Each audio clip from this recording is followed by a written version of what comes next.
Okay guys, good morning. So prepare sa ito ang pagkaon sa ito ang mga manok, no? Ayan guys. So, ayan.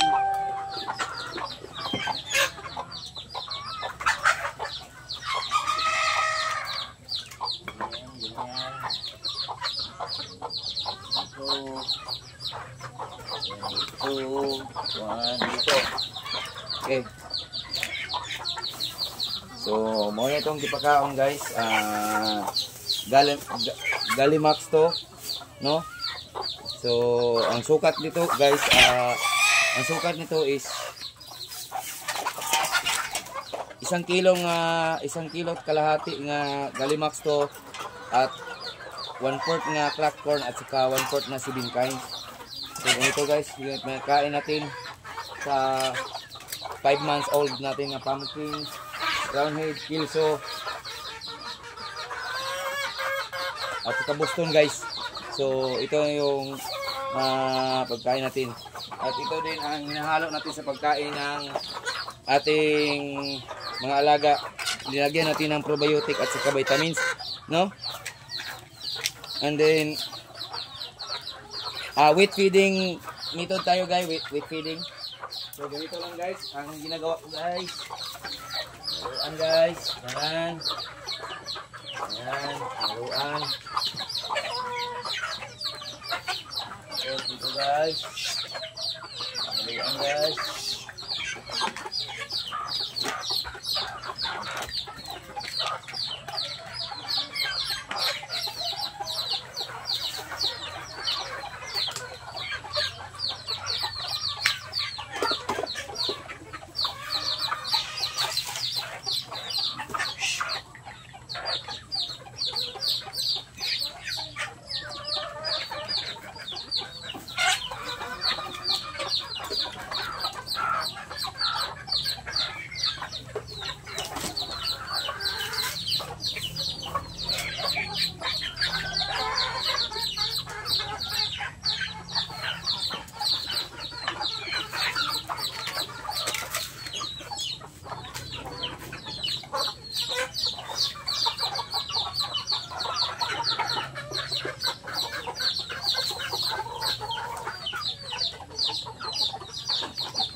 So ganun guys, yan ang ating mga alagang manok guys. Kunin ito guys. Ito. 5 months old guys at saka 4 months old. Yung aking roundhead guys. Yan. Roundhead yan guys. Ito yung ating Gilmore Hats, no? Gilmore at saka yung pares niya guys. Yan. Gilmore yan guys. Ito guys. Yan. Yan ang Gilmore Hats. Ito yung pumpkin hats natin guys. Ito para sa kapayas guys, Bisaya lines. Ito yung 5 months old natin na pumpkin hats guys. Ito yung ating pumpkin yellow-legged hats, half pumpkin yellow-legged hats at half pumpkin sweater. Ito guys yung pumpkin sweater natin, yung first born natin na pumpkin hats na lalaki guys. Yan.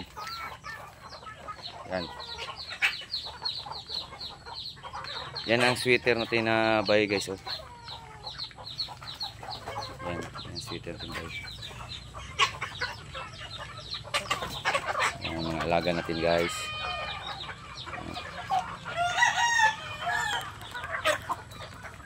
Sa kabila naman guys, mayroon naman doon guys.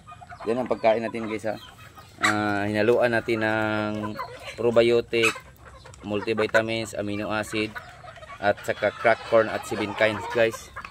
Pag ganito ng edad guys, hinaluan namin ng crack corn at saka sibingkains para yung gizzard sa kanila ay kailangan mag-practice ng paggiling sa ilang pagkain para bumuka ang ilang katawan guys. Ito yung pumpkin hats natin. Ito yung round head natin na bay guys.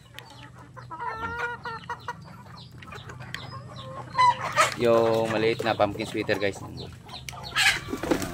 Yung first batch na pala. Tayo di kami